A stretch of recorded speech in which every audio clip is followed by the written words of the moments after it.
بەڵێ سەبارەت بە دیدار و کۆبنەوەکانی سەرۆک وەزیران لە داڤۆس بە دروستکردنی کۆدەنگێک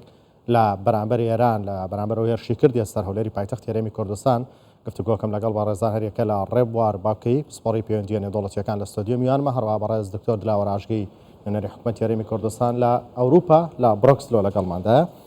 دکتۆر بەخێربێ. سپاس کاکۆم. سپاس دکتۆر ڕێبوار. سەرۆک وەزیران مەسرور بارزانی بۆ سێم جارە بەشداری کۆڕبەندی ئاوەری داڤۆسەکەات، بەڵام ئەم جارە شاندەکە جیاوازبوون لە ساڵانی ڕابردوو، کۆمەڵێک وەبەرهێن و لەگەڵ سیاسی و وا دۆخی وەبەرهێنانیشی تێدا بوو. ئەمە تا چەند گرنگ بوو کام سەردانم جارە بەم شێوەیە بوو؟ سەرەتا من دەستی ماندی بوونی کاک مەسرور بارزانی بە گەرمی دەکوشم. بەڕاستی کاک مەسرور بارزانی لە داڤۆس شۆڕشێکی دیبلۆماسی گەورەی بەرپا کرد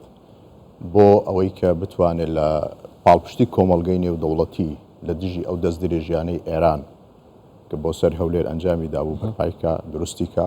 کەمە بۆ خۆی هەنگاوێکی دیبلۆماسی یەکجار گەورەیە و ئەمە کارێکە ڕەنگە لە مێژووی سیاسی و دیبلۆماسیەتی بزاوی ڕزگاری خوازی کورد وێنای نەبووە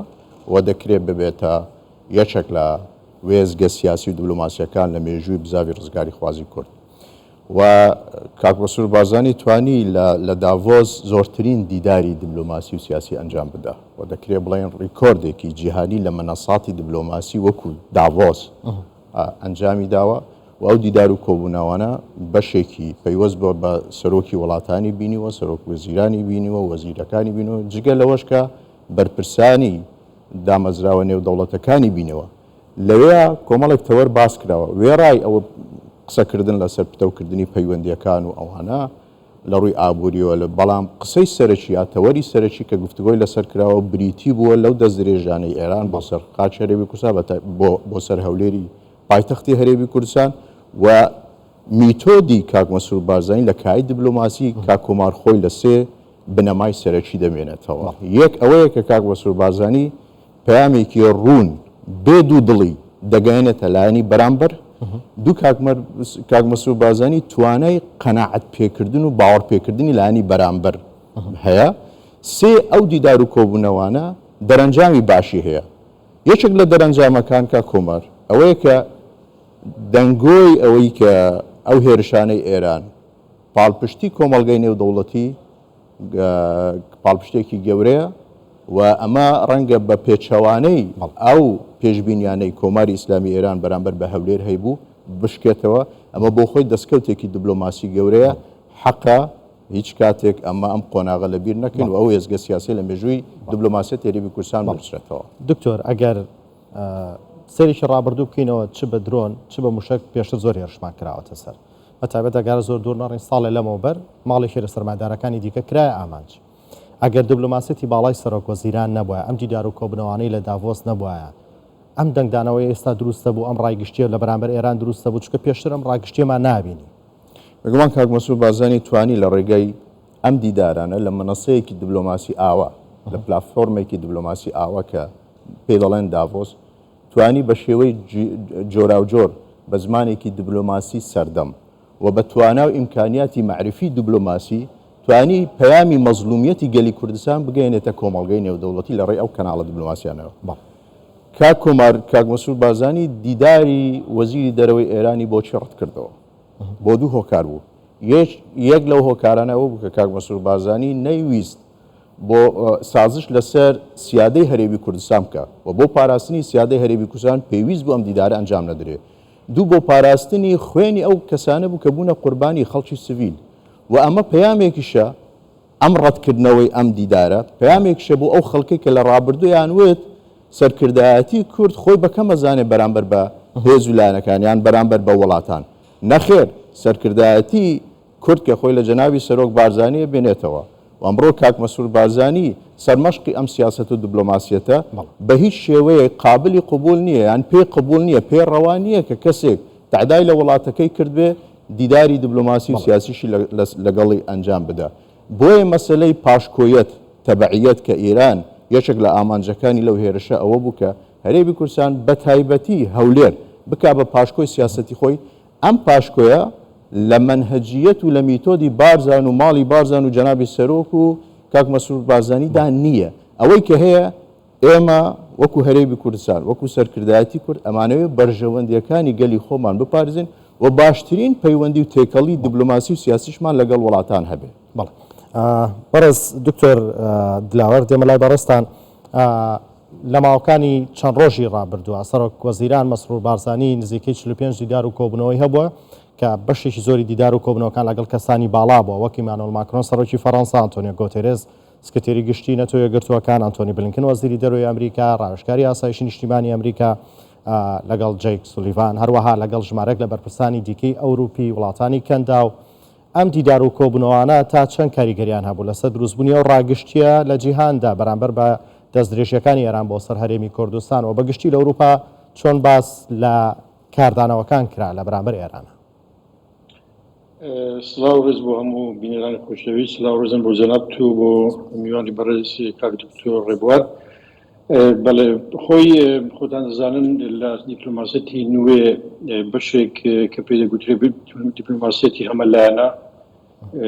ئێستا گەشەی کردووە و بووتە جێگیرەوەی دیپلۆماسەتی دوولایەنە کە وڵاتی لەگە وڵاتێکدا دەنیشێت کۆربەندی داڤۆس کۆنفرانسی سێکوریتی و ئاسایشی بڵێن میونخ ئەمانە دوو ڕووداون کە زۆر گرنگن بۆ کۆکردنەوەی سەرکردەکانی جیهاندا. خۆشبەختانە ئەو جارەیان بە تایبەتی جەنابیش ئاماژەت بە ژمارەی دیدارەکان کردووە دەتوانین بڵێن کە ئاستی دیدارەکانی ئاستی زۆر باش بوون لازەکی زۆر باڵا بوون و جگە ئەوەش لە ڕۆژهەڵات تا ڕۆژاوە لەگەڵ بەرپرسانی وڵاتان لە کۆبوونەوە دیدار هەبووە کە ئەمە ناکرێت سەرۆکی وڵاتێک یا سەرۆکوەزیرانی وڵاتێک یعنی کات دەفەتێکی یەکجار زۆری لێبووی بتوانێت لەگەڵ ئەو وڵاتانە دابنیشێگە بێت و لە ڕێگای کۆبوونەوەی دوولایەنە ئەم کارە ئەنجام بدا. بێگومان هەڵکەوتی کۆبوونەوەکەش و دیدارەکانش و کۆربەندەکەش وا کەوت کە ئەو دەستدرێژە کرا سەر هەرێمی کوردستان و ئەمە دەرفەتێک بوو بۆ ئەوی بکرێت لەوێ لەو کۆبوونەوەانە لەو ئاسیکە لەگەڵ ئەو خەڵکانە و بەرپرسانی وڵاتان دانیشتن کرا و پەیامی هەرێمی کوردستان ڕاستیەکان بۆ ئەوانە باز بکرێت و سەرڕای ئەوەش وەکو یەک لە ئامانجەکانی ئەو کۆربەندە ئەوەیە کە ئاڵگۆڕی بڵوڕا بکرێت بۆ چارەسەرکردنی ئەو کێشانە و ڕێگریکردنیان لە ئایندەدا و لەمان کاتدا ڕوونکردنەوەی ڕاستیەکان دەرفەتێکی زۆر باش بوو کە بەڕێز سەرۆکی حکوومەت هەرێمی کوردستان کاک مەسرور بارزانی زۆر توانی زۆر پرۆفێسیۆنالانە زۆر سەردەمیانە وەکو دیپلۆماتێکی سەرکەوتوو ئەو پەیامە بگەێنێ بە هەموو لایەک و کاردانەوەی باشی نێودەوڵەتیە بوو و پشگیریشی زۆر باشی نێودەوڵەتی بۆ هەرێمی کوردستان بەدەست بێنێت. دەتوانین بڵێن ئەو ئامانجەی کە بۆ دەستدرێژەکەی سەر هەولێر لانی بڵێن ئێرانی بەتەمای بوو پێچەوانەکەی لێکەوتووە و پاڵپشتێکی باشتری نێودەوڵەتی بۆ هەرێمی کوردستان دروست بوو لەو کۆربەندە. بەڵێ دکتۆر کۆنفرانسە ڕۆژنامانەکەی سەرۆکوەزیران لە داڤۆس سەبارەت بە ڕەتکردنەوەی تۆمەتەکانی ئێران بەبوونی بارەگای مۆساد لە هەرێمی کوردستانەوە بە تایبەت لە هەولێری پایتەخت بۆ جێی سەرنجی میدیا گەورەکانی جیهان ئەمە تا چۆن نەگەڕێتەوە بۆ ئەوەی کەوکو بەڕێز دکتۆر ڕێبوار باسی کرد کە قسەکانی سەرۆکوەزیران دیدار و کۆبوونەوەکانی بە هەند وەرەگیرن قسەکانی بە هەند وەرەگیرن ئەمە شوای کرد کە میدیا جیهانیەکان گرنگی پێبن. بێگومان حەزەکەم باس لەوە بکەم کە هەر لە دوای ئەو کۆنفرانسە ڕۆژنامەی بەڕێز سەرۆکی حکوومەت هەرێمی کوردستان لە زۆر شوێنی تری وڵاتی تریش پەیوەندی بێمە کرا بەنەرەکان کرا بۆ ئەوەی کە لێدوان وەرگرن لەسەر ئەو بابەتە یعنی وای کرد کە دەرگای کردەوە بە ڕۆژنامەنووسان بۆ کاناڵەکانی ڕاگەاندن کە ئەمە بەشێکی زۆر گرنگی پەیوەندی و دیپلۆماسی کە تو بتوانین لە ڕێگای کاناڵەکانی ڕاگەاندن ڕۆژنامەنووسەکان بۆ تایبەتی ئەو کاناڵانەی کە زۆرترین بینەر و خوێندنەریان هەیە پەیامەکەی خۆت بگەینی بە گەلانی جیهان بە خەڵک نەتەنیا بۆ سیاسەتمەدارەکان بەڵکو بۆ خەڵکی ئاسایی ئەو وڵاتانەش و ئەو ڕۆژنامانە ئەو کەناڵانەی کە بەشداریش بوون و بڵێن پەیامەکەیان بڵاو کردو و گەیاندیان کەناڵی زۆر دیاری نێودەوڵەتین و پەیامەکە لە هەمان کاتدا سەرڕای گەیشتن بە بەرپرسانی وڵاتان گەیاندرا بە وڵاتانی بە خەڵکی ئاسایش کە ئەمەش خۆی لە خۆیدا دەستکەوتێکی زۆر باشی دیپلۆماسی و بڵێن کۆمیونیکیشن و ڕاگەاندنیش بوو. بەڵێ دکتۆر ڕێبوار سەرۆکوەزیران چۆن توانی وا بکات هەرێمی کوردستان لە هەرێمی ناوخۆیەوە بگۆڕێ بۆ هەرێمێک کە ناوی لە پاڵ ناوی وڵاتانی زلهێزی دنیا بێت بەشداری بکات لە کۆربەندە ئابووری و ئەمنی و سیاسی گرنگەکانی جیهانە. وەکا کۆمار ئەو جۆرە منەسە دیبلۆماسیانە وەکو داڤۆس کە لە ئەدەبیاتی دیبلۆماسی پێ دەڵێن دیبلۆماسەتی کۆنگرەکان ئەوەشی کە کاک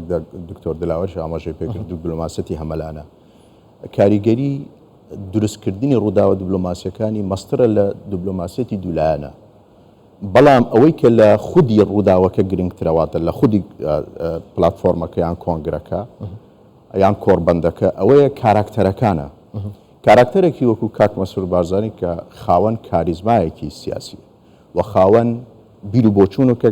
و بۆچوونێکە کە هەڵقڵاوی مەزلومیەتی هەرێمی کوردستانە گەیاندنی پەیامی هەرێمی کوردستان و مەزلومیەتی هەرێمی کوردستان و وەزەوتکردنی مافە دەستوریەکان لەلایەن حکومەتی عێراقەوە لەلایەکیشەوە ئەو هێرشانەی کە کرێنە سەر خاچی هەرێمی کوردستان بە شێوەیە کە کاک مەسرور بارزانی بتوانێت ئەم پەیامە زوڵاڵە بگەینێ ئەمە لە خەسڵەتە کەسایەتی کاک مەسرور بارزانیدا هەیە کە ڕەنگە هەموو سەرکردەیەک هەموو کەسێک کە نەتوانی ئەمە بە باشی بگەینی چونکە بەڵێ هەرێمی کوردستان ینی ڕووباری خوێنی بەخشیوە و تووشی ئاستەنگی گەورە بووە دەیان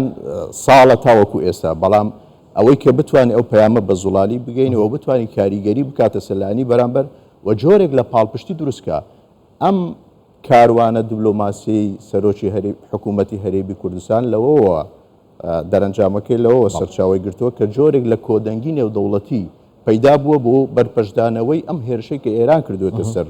هەرێمی کوردستان بە شێوەیە کە ڕەنگە ئێستا ئەو خوێندنەوە کرێت کە ڕەنگە ئێستا ئێران لە خانەی گۆشەگیر بێ و ڕەنگە جۆرێک لە پەشیمانی بە سیاسەتی ئێرانەوە دیار بێ کە پەنابە زیاتر بۆ تەسعید نەبە چکە ئەوەی کە کردی ئێران ئێستا ڕەنگە لی پەشیمان بێ بۆیە ئەمە هەمووی دەور و توانا و ئیمکانیەتی معرفی دیبلۆماسی و سیاسی کاک مەسرور بارزانی پێوە دیارە ئەمە لە پاڵ ئەوەی کە خەڵکی هەرێمی کوردستان بە هەموو پێکاتەکانەوە لەو یەک دوو ڕۆژەی ڕابردوو کە توانیان بێنە سەر شەقام و من هیوادارم فراوانتریش بێ و هەر تەنها ناوخۆی هەرێمی کوردستانیش نەگرێتەوە بەڵکو ئەوە دیاسپۆرا و دەرەوەی کوردستانیش بگرێتەوە بۆی لە پاڵ ئەم شۆڕشە دیبلۆماسی کاک مەسرور بارزانی بەرپای کردووە دژی هێرشەکانی ئێرانە بۆ سەر هەولێر پاڵپشتیەکی جەماوەریش هەبێ هەم بۆ دیبلۆماسیەتی کاک مەسرور بارزانی و هەمیش بۆ ڕەوایەتیدان بە مەزلومیەتی گەلی کوردستان بە تایبەتی هەولێر کە تووشی ئەم هێرشە هەوە بوو. بەڵێ دکتۆر دلاوەر ئەم جارە بەشداری هەرێمی کوردستان تەنها شاندێ نەبوو بەڵکو لەوێ ماڵی کوردستانیش کرایەوە و هاوشان لەگەڵ سەرۆکوەزیران کۆمەڵێک سەرمایه‌دار و بەڕێنەری کوردستانیش لەوێ بەشداریان کرد بەشداریکردنی ئەوان و بوونی ماڵی کوردستان لەوێ تا چەند واکات کە بازرگان و سەرمایه‌دارانی وڵاتانی دیکە لێوە پەیوەندیەک دروست بکەن و تێبگەن لەو دۆخە گونجاوی لە هەرێمی کوردستان هەیە بۆ پرسیوە بەرهێنان ئەمە هەنگاوشی نوێ بوو بێگومان هەردوو هەنگاوەکە و پێشتر بەشێک لە وڵاتانی زلهەیە زیاد وڵاتە گرنگەکان ماڵی وڵاتی خۆیان لە داڤۆس کردبووە ئەمە دەبێتە دەرفەتێک بۆ بزنسمانەکان هەرێمی کوردستان خاوەنکارەکان هەرێمی کوردستان و هەروها ئەوانی تر کە لەوێ بەشدارن بۆی لە شوێنێک یەکتر بگرنەوە بۆ ڕێککەوتن و دروستکردنی و بەرهێنان لەنەوە یەکتریان خۆی کۆربەندی داڤۆس بە شێوەیەکی سەرشی کۆربەندشی دەتوانین بڵێن ئابوووریە تاوەی سیاسیوی بەڵام زۆر جار دەکەوێتە ژێر کاریگەری ڕووداوەکانی جیهان پێش ساڵی پار ڕووداوەکانی شەڕی رووسیا و ئوکرانیا کاریگەریکی زۆری هەبوو لەسەر ئەم ساڵ شەڕی ئیسرائیل و حماس و هەروەها بە دەستپێشخەری و بە هەوڵەکانی بەڕێوەبردنی حکومەتی هەرێمی کوردستان توانڕا پرسی هەرزکردنە سەر هەرێمی کوردستانی بێتە بابەتێکی گرنگی ئەو کۆربەندە بەشداری ئەم بزنسمانانی هەرێمی کوردستان خاوەنکارانە ئەمە پەیامەکە بۆ وڵاتانی تر هەرێمی کوردستان دەتوانێت شوێنێکی گونجاو بێت بۆ بەرهێنان و ئەم دەستپێشخەریە وا دەکات کە پەیامێکیش بێت بۆ خاوەنکارەکانی هەرێمی کوردستان کە حکومەتی هەرێمی کوردستان بەتایبەتی سەرۆکی حکومەتی چەند گرنگی بە بەو کەسایەتیانە دەدا بەو خاوەنکارانەدا کە ڕۆڵێکی گرنگیان هەیە لە ئاوادارکردنەوەی هەرێمی کوردستان بۆ ئەوەی لە ئاسۆشی بەرز بتوانن بەشدار بن لەگەڵ لە وڵاتانی تر لە کۆربەندەکان کە جگە لەوەش پێشاندەری دیدگای بەڕێز سەرۆکی حکومەتی هەرێمی کوردستانە کە بۆ جێگیرەوەی نەوت پشتی بەستووە بە هەنگاوەکانی تر و بە بازارکردنی بوومی هەرێمی کوردستان و دروستکردنی دەرفەتی تر بۆ بازرگانەکانی هەرێمی کوردستان لە کۆتاییدا خزمەت بە خەڵکی کوردستان دەگەینێتی. بەڵێ سپاس بۆ میوانەکانم هەرێکە لە بەڕێز دکتۆر ڕێبوار باوکەی پسپۆڕی پەیوەندیە نێودەوڵەتیەکان لە ستۆدیۆ میان بن. سپاس دکتۆر. هەروە بەڕێز دکتۆر دلاوەر ئاژگەی نوێنەری حکومەتی هەرێمی کوردستان لە ئەوروپا لە بڕۆکسلەوە لەگەڵماندا بوون. سپاس بۆ شرۆڤەکبوونکردنتان بۆ ئامادەبوونتان. سپاس.